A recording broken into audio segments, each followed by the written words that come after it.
Hello fellows, welcome to my channel. This channel is entirely dedicated and created for educational purposes only. Here you can find high quality educational materials to learn the basics, whether you are a beginner, more advanced or an intermediate trader. For people that want to see more action, you can check the link on the top right corner. Here we are proving our methods with real accounts. We trade for several years and we show that it can be done profitably. You can subscribe as all profits go to our subs. You can find all the details about our accounts. However, since you are new in trading, using real money is almost forbidden. Practice will make you better, and do not expect fancy cars and fake promises. Trading is real challenging and the numbers are against you. You won't need any money to start and everything is totally free. For most of our videos, you will find a link in the description that will lead you into a more advanced version of the video, but as beginners, I do not recommend. Stay with the basics and demo trading. So let's begin your journey.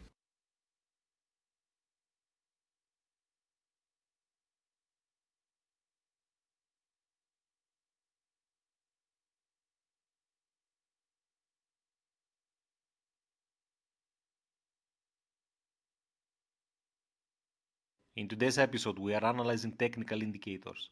As new traders, you will be lost when you will realize how many are out there. Indicators are part of technical analysis. Most of them look really fancy, however still, no one is perfect. In the description you will find more details for each indicator we are analyzing here. Bollinger Bands. We explained ribbon indicators in the previous episode, but now we will go a bit deeper. You are filling your toolbox with each episode and I'm really glad you came so far. There is a lot to know yet, and even if you do, you will have to discard even more. You will understand what I mean in future episodes. John Bollinger was the creator, even though the idea was not new. Most technical indicators were created in the end of 70s and 80s, when we started to have huge amounts of data and calculations computerized. However, this didn't increase success. 90% of the traders are losing money in the market, no matter how advanced AIs and automations we have.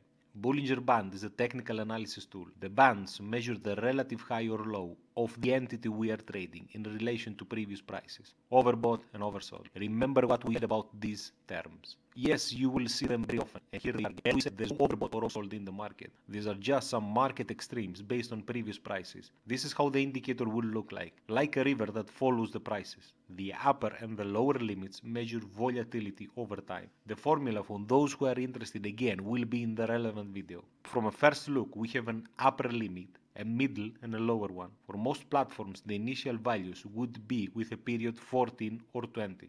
Of course, you need to change the values to get the idea. Here we have the standard deviation, a very helpful indicator, and I suggest to watch it if you want to understand the values. The higher the value, the wider your channel. Those of you who are familiar with statistics and standard deviation probably know what 1, 2 and 3 means. Prices tend to return to the middle line. Bollinger Bands provide dynamic support and resistance levels. Don't get fooled. This is another lagging indicator that follows the market. The longer the time frames, the stronger these bands tend to be. Many automated systems out there are using these bounces. When the bands are expanding, you need to avoid trading. This means that the price is moving a trend and not ranging. When the bands squeeze together, the market starts to build momentum, which usually means that a breakout is most likely to happen. Of course, when you are trading real markets, this won't be a rule. If the candles start to break out above the top band, then the move will usually continue to go up. If the candle starts to break out below the bottom band, then the price will usually continue to go down. Of course, we don't know how up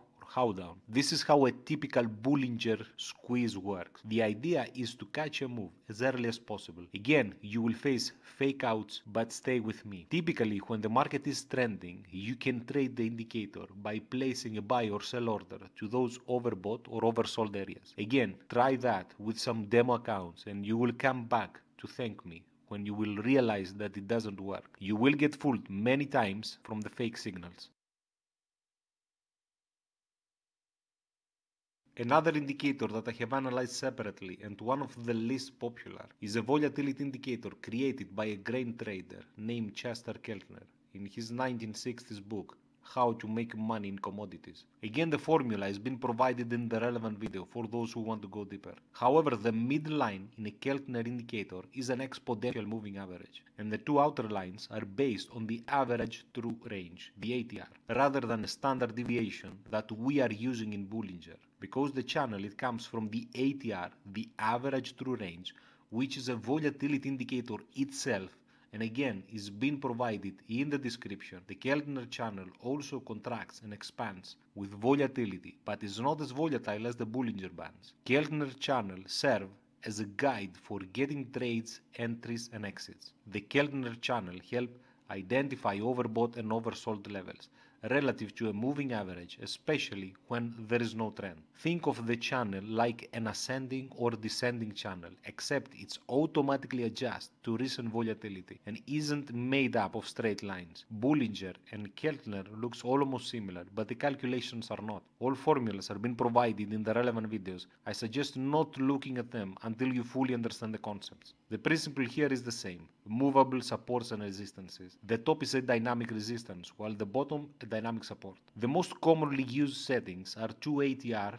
with a period of 10 for the upper and the roll lines, and an exponential moving average with a period of 20, which is the middle line. You are already pro in moving averages, so you are getting the idea fast. This middle line is pretty significant since it trends to act as a pullback level during ongoing trends. In an uptrend, the price action tends to be confirmed in the upper half of the channel, which is between the middle line as support and the top line as resistance. In a downtrend, the opposite. Price action usually hangs around the bottom half of the channel, finding resistance at the middle line and support at the bottom line. In a ranging market, price usually swings back and forth between top and bottom lines. The principles are the same. If the candle starts to break out above the top, then the move will usually continue to go up. If the candle starts to break below the bottom, then the move will usually continue to go down. Keeping an eye out of these channels breakouts can help you catch a big move as early as possible.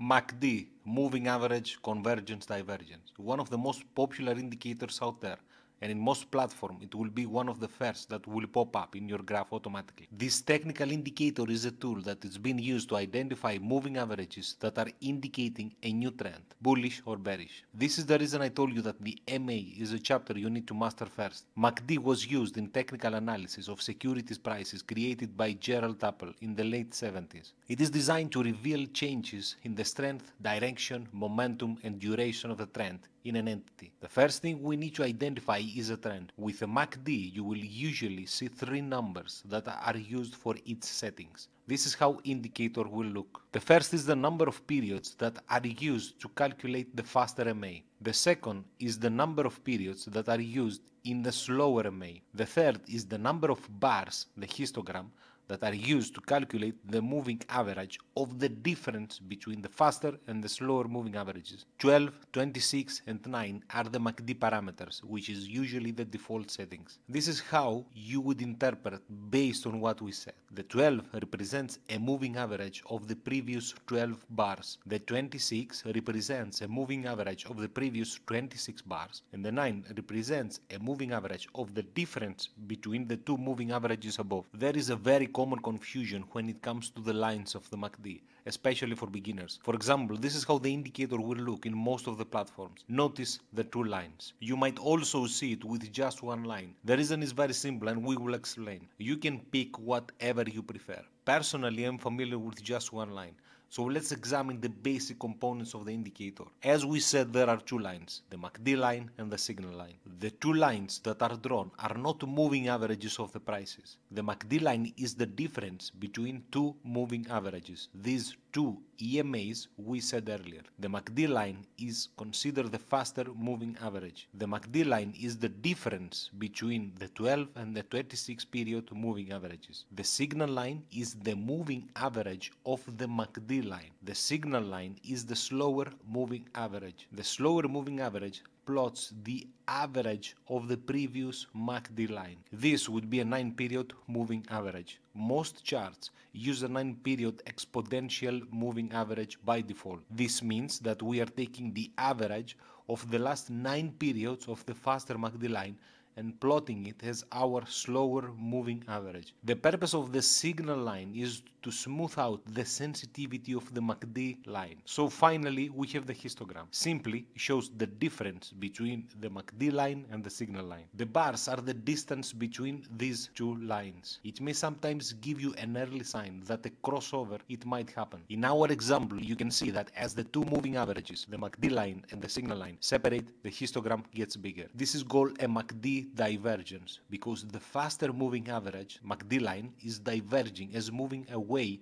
from the slower moving average, the signal line. As the moving averages get closer to each other, the histogram gets smaller. This is called convergence because the faster moving average is converging or getting closer to the slower moving average. I think now makes sense. Moving average, convergence, divergence. So how it works? When a new trend occurs, the faster line, the MACD line, will react first and eventually cross the slower line, the signal line. When this crossover occurs and the fast line starts to diverge or move away from the slower line, it often indicates that a new trend has formed. When the lines cross the histogram, temporarily disappears. This is because the difference between the lines at the time of the cross is almost zero at some point. As the downtrend begins and the fast line diverges away from the slow line, the histogram gets bigger, which is a good indication of a strong trend. In the description you will find a much more advanced video for the MACD and how to use divergence at a more advanced trading level to identify when the trend is running out of steam. But for the moment, stick to the basics. Parabolic SAR, a beautiful indicator you can use to get out of your trades. SAR stands for stop and reversal. Parabolic SAR is a method devised by J. Wells Wilder to find potential reversals in the market price direction. We will see the creator of this indicator several times, as this is not the only one he introduced. This is how the indicator will look. A parabolic SAR places dots or points on a chart that indicates potential reversals in price movement. Dots shift from being below the candles during the uptrend to above the candles when the trend reverses into a downtrend. The beauty of this indicator is the simplicity. When the dots are below the candles, buy signal. When the dots are above the candles, sell signal. One of the easiest indicators to use in either direction of the market. SAR is best used when the market is trending. This indicator won't work when the market is choppy and ranging. One of the most powerful uses that this indicator can provide is the signal to exit your trades early. The dots are following the prices. Again, there is a video in the description with more details about this indicator. SAR is a very simple to use and very powerful indicator. Stochastic is another technical indicator that helps traders determine where a trend might be ending. Developed by George C. Lane in the late 50s, the stochastic is a momentum indicator that shows the location of the close relative to the high-long range over a set number of periods. This is how it will look like in your chart. The idea is very simple. During an uptrend, prices will remain equal to or above the previous closing price. During a downtrend, prices will likely remain equal to or below previous closing price. I think you get the idea of why the applied method can be very important detail. Stochastic measures the momentum of price. In theory, the market loses momentum first and after the prices follow. The stochastic uses a scale to measure the degree of change between prices from one closing period to predict the continuation of the current direction trend. The two lines are similar to the MACD lines. The one line is faster than the other. Again, you can find the relevant video in the description with more details. The indicator informs us about overbought and oversold from a scale of 0 to 100. When the stochastic lines are above 70 or 80, then it means that the market is overbought. When the stochastic lines are below 20, then it means that the market is oversold. In theory, we buy when the market is oversold, and we will sell when the market is overbought. Again, as I said, you can find more details about this indicator, like formula and so on, in the description below, and how to spot divergence. Unfortunately, stochastic, like any other indicator, is not perfect. The market might remain at the overbought or oversold area for days or weeks or months and keep going higher or lower. So while you will expect the market to reverse, the market will keep moving in the same direction. This is the reason we say that overbought and oversold do not exist. You might see some extreme values even above 90. This is the moment you need to think smart as traders. This might be a signal that we are in a strong trend.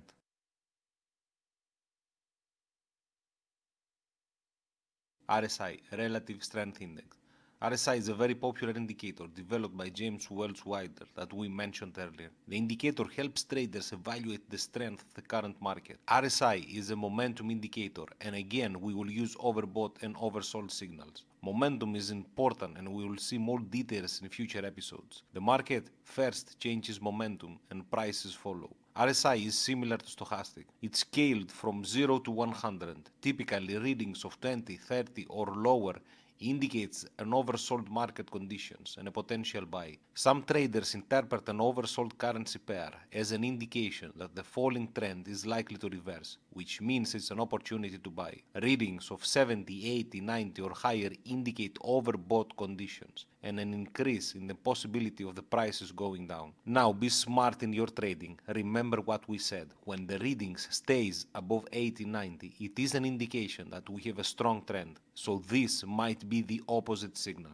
This is why trading is very tricky and there are no rules. Indicators cannot help you so much, but there is always a proper way to read them. Some traders interpret an overbought currency pair as an indication that the rising trend is likely to reverse, which means it's an opportunity to sell. In addition to the overbought and oversold indicators mentioned above, traders who use the relative strong index indicator look for crossovers. A movement from below the center line 50 to above indicates a rising trend. A rising certain line crossover occurs when the RSI value crosses above the 50 line on the scale, moving towards to 70, 80, 90 and so on. This indicates the market trend is increasing in strength and is seen as a bullish signal until the RSI approaches 70 or 80 line. A movement from above the center line 50 to below indicates a falling trend. A falling certain line crossover occurs when the RSI value crosses below the 50 line on the scale, moving towards to 30 line. This indicates the market trend is weakening in strength and it's seen as a bearish signal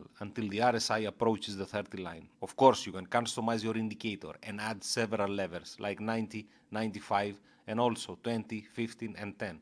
Again, this is up to you. I think you get the idea on how to trade using RSI. RSI can be used just like the stochastic. The idea is to pick overbought and oversold conditions in the market. RSI can help you also determine the trend. Readings above or below 50 theoretically is the key. A possible uptrend when the RSI is above 50, a downtrend then the RSI is below 50. Again, divergence is a very important factor that we can check in a more advanced version of this indicator. You can check all the advanced version for each indicator we are mentioning at this video in the description below. Developed by Larry Williams, SAR is another momentum indicator that measures overbought and oversold levels. It is similar to the stochastic. Again, we have the same conditions in the market, overbought and oversold. SAR is a momentum indicator that shows you where the last closing price is relative to the highest and lowest prices of a given time period. If you put them side by side, you will notice that SAR is a more sensitive version of stochastic. Again, it measures the strength of a trend. While RSI uses its midpoint figure 50 to determine trend strength, SAR extremes levels are -20 and -80 for signals. In the description below you will find a more advanced version of each indicator and the formulas. Of course, as beginners this is not easy, but you will be able to understand pretty fast the core of each indicator. Stochastic and SAR use the same formula to show the relative location of a currency pair. The only difference is that stochastic shows you a relative location by using the lowest price in a time range, while SAR uses the highest price to show the closing price position. In fact, if you invert SAR line, it will have the exact same line as stochastic. This is why SAR use value from 0 to -100 scale, while stochastic is scaled from 0 to 100. A reading above -20 is overbought, a reading below -80 is oversold. The principles are the same. If the market is in a very strong trend, you will want to follow the trend. An overbought or oversold readings does not guarantee that the price will reverse. Overbought and oversold are abstract concepts. They are derived from some calculations and are some extremes based on a price range for a given period. J. Wells Wilder introduces the average directional index, a popular technical indicator that measures the trend strength. ADX has values from 0 to 100, with readings below 20 indicating a weak trend and readings above 50 signaling a strong trend. ADX is useful to measure the trend strength, no matter in what direction the market is going. The strongest the trend, the higher ADX goes. When the ADX low, it highlights periods when the price is usually going sideways or trading in a range. When the ADX has risen above 50, this indicates that the prices are getting momentum. ADX does not determine whether the trend is bullish or bearish. It measures the strength of the current trend. The most important use of the ADX is to identify whether the market is ranging or starting a new trend. This technical indicator is a non-directional indicator. It is based on comparing the highs and lows and does not use the close of the bar. The strongest the trend, the larger the reading. The usage is very simple. The 20 and 40 are the key levels. Below 20, we have a weak trend. Between 20 and 40, we do have a strong trend. And above 40, an extreme trend. One of the ways you can use the ADX is to wait for breakouts. When the market is ranging, while we are in a trend, long or short. ADX can be used as confirmation of whether the pair could possibly continue in its current trend or not. Another way is to combine ADX with another indicator, particularly one that identifies whether the pair is heading up or down. ADX can help you identify when the market is running out of steam. This will help you to exit your trade. Ichimoku may look very complicated to novice traders that haven't seen it before. Once you get the idea, you will understand how useful this indicator is. It's one of my favorite indicators, a multifunctional indicator that finally can also provide potential future price movement. You can find an entire episode for this indicator in the description below, with all formulas and more details. The creator was Goichi Hosoda, a Japanese journalist published in the 1960s. Ichimoku translates to one look or at a glimpse. You need only one look at the chart to determine momentum, support, and resistance potential future price movements. The indicator can show future price momentum and determines future areas of support and resistances in a very dynamic way. 3 in 1. There is a myth that this indicator is mainly used to GPY pairs. But when you will start using it, you will understand that this is not true. This indicator will fail where most indicators would, when the market is choppy, trading sideways, and we don't have a clear trend. There are 5 key components to the Ichimoku indicator. The Kijun-sen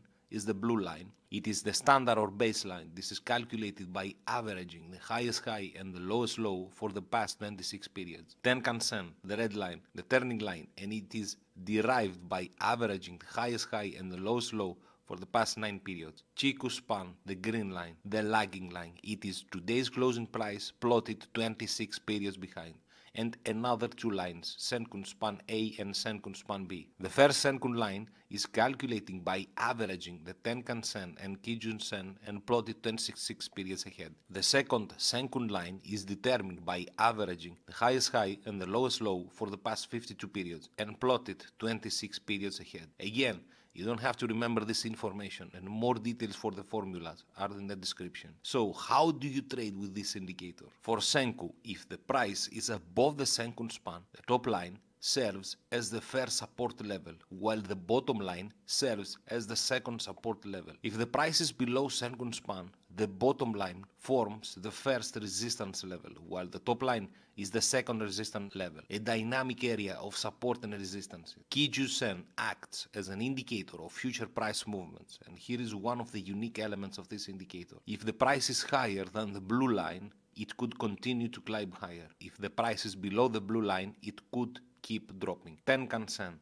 The Tenkan-sen is an indicator of the market trend. If the trend line is moving up or down, it indicates that the market is trending. If it moves horizontally, it signals that the market is ranging. The Chiku span or the green line crosses the price in the bottom up direction. That's a buy signal. If the green line crosses the price from the top down, that's a sell signal. Again, this indicator will take you a while to understand. However, everything you need to know is in one chart.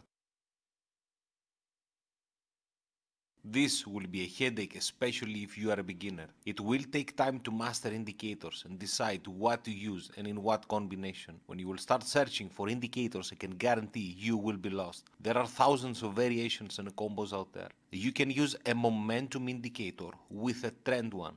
For example, Bollinger and Stochastic. When the market is ranging, we are waiting for the Bollinger. Stochastic provided us with the extra confirmation signal. For those market conditions, they worked beautifully. Another common combination is RSI and MACD, and most likely you will see them in most charts. They seem they work perfectly, but this is a theoretical world. When you will try in the real markets, I'm afraid nothing will work, or at least this will be your first idea. Practice will keep making you better. We will make another episode on types of indicators and combinations in the future, but for now, these are the most popular you will see. Also, in general, a rainbow moving average indicator with a momentum oscillator is the most common combination you will see out there. Remember, we want clear charts and clear line. Of course, you need to make several tests to see what type of trader you are, and this will come in time. At this level, try to understand how indicators work individually before using many of them in your chart. A very good example we have analyzed is Ichimoku. This indicator has several indicators embedded, as we explained, so this is a good place to start. Again, as new traders, searching for the best indicator won't work. The question most new traders start with: what is the best indicator to use? Well, I wish I knew. This is the correct answer. Each indicator is being created for different purposes. Unfortunately, there are no statistics to cover this topic. I do have my own track record. However, the way that each trader uses the indicator varies.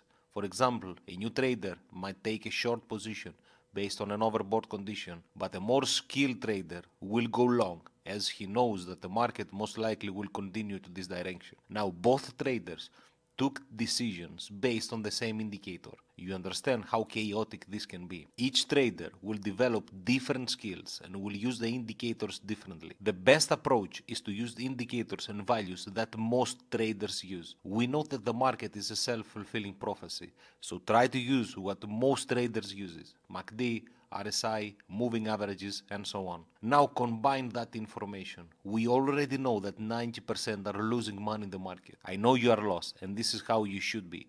Trading is risky as hell. In this series and in our live channel, we are analyzing all indicators and all variations with a deep analysis of formulas and how they work. Again, as beginners, you need to set some ground rules to work. This is the reason that we created this series. Step by step, you will understand the basics of the market. Indicators won't help you so much. In the next chapter, you will see why. The market is unpredictable.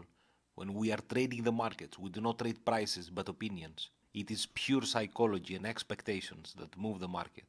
This has been depicted in the prices. We will examine psychology in the markets in future episodes. Market psychology is considered a powerful force and may or may not be justified by any particular fundamentals or events. Expectations, fear, greed, euphoria, panic are all factors that contribute to market. These are unpredictable elements and will move the market. Indicators are using mechanistic formulas to evaluate a price condition based on an average set of prices. A specific period, a specific set of prices, no matter what modifications you do. So practically, we try to use mechanistic and mathematical rules in a game of psychology. Human psychology is totally unpredictable. Of course, maths can provide us with more general ideas, and we can use them. In future episodes, we will see more suitable indicators like the golden ratio and several others, but for the moment, we will go step by step. A mechanistic indicator cannot detect future prices. Most of the indicators are lagging indicators and follow the prices. This does not make them useless. Of course not, but you need to understand when to use them in your trading. Remember the overbought condition we explained in our example. The experienced trader saw this as a signal, as a strong buy, as the market will keep moving higher. When the newbie dived and shorted the market, as new traders, you need some rules to enter and exit your trades. Indicator will provide you with those rules. As you continue your trading journey, you will start to get rid of most of the indicators. Searching for the holy grail by adjusting the values won't help. There is no holy grail. Even though the market repeats herself, it's not in the same way. No matter how experienced you are, market will play tricks on you. The key to success in trading is not some kind of indicator. Discipline, risk reward and money management will move your trading forward. We will see all this information in a future episode. Thank you for watching. Go back, repeat the chapters you are not sure, and trade safe. So that's it for now. Thank you for watching our videos. I hope you enjoy. You know that we need your subscriptions, likes and comments for the YouTube algorithm. Help us to make more content and trade safe.